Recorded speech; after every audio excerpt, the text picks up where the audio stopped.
মাছগুলো এক এক করে তুলে দিচ্ছি। পেঁয়াজ রসুন ছাড়াই দই কাতলা বানিয়ে আপনাদের দেখাবো। প্রথমে কাতলা মাছগুলোকে এবার নুন হলুদ মাখিয়ে নেবো ভালো করে। নুন দিলাম, 1 চামচ হলুদ দিয়ে দিলাম, 1 চামচ গুঁড়ো লঙ্কা দিয়ে দিলাম, লাল লঙ্কার গুঁড়ো দিয়ে ভালো করে মাখিয়ে নিলাম। এবার ভাজবো ভালো করে। 2 রকম তেল দিলাম, সাদা তেল আর সর্ষের তেল দিয়ে দিলাম। তেলটা গরম হলে এক এক করে মাছ তুলে দেবো।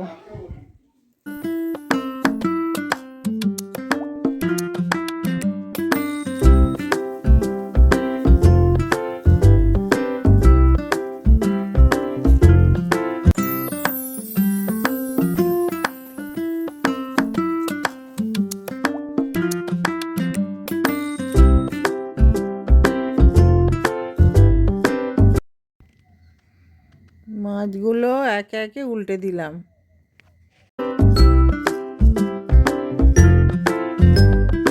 মাছগুলো এবার একে একে তুলে নেব।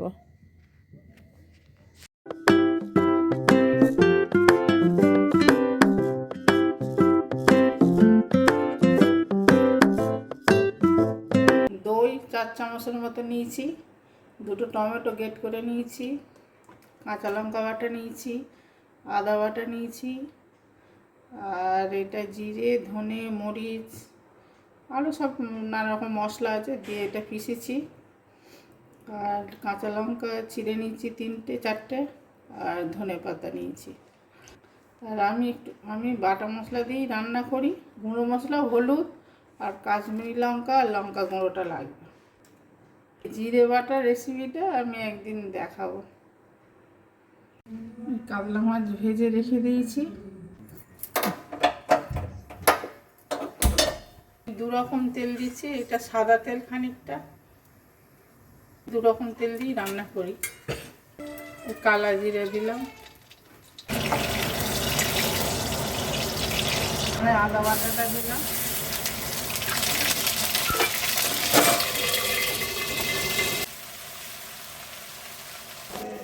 হলুদ গুঁড়ো দিলাম, লঙ্কার গুঁড়ো দিলাম, এটা কাশ্মীরি লঙ্কার গুঁড়ো দিলাম, এটা জিরে বাটা দিলাম, লঙ্কা বাটা দিলাম, ভালো করে নেড়ে চেড়ে আবার টমেটো বাটা দিলাম।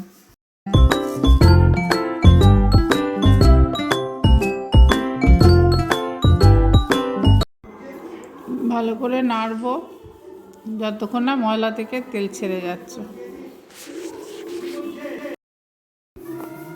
ধনে পাতা দিলাম, দিয়ে আবার নাড়তে থাকবো। টক দই দিলাম, দিয়ে ভালো করে আবার নাড়তে থাকবো।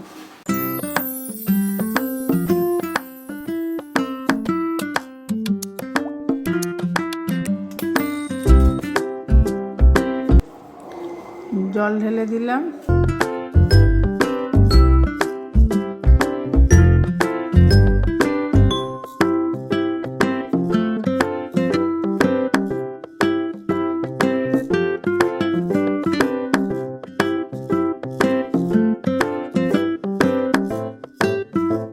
জল ফুটে ওঠার পর একে একে মাছগুলো ছেড়ে দিলাম।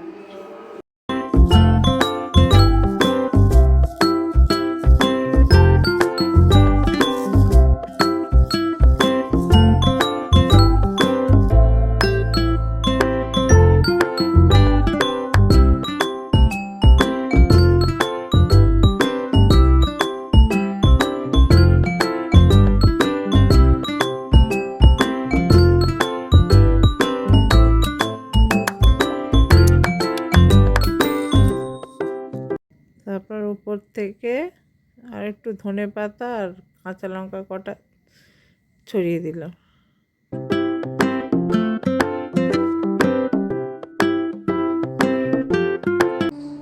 আমার রান্না হয়ে গেছে। এবার রান্নাটা কেমন লাগলো আপনারা তো দেখলেন, এবার বলবেন কেমন লাগলো।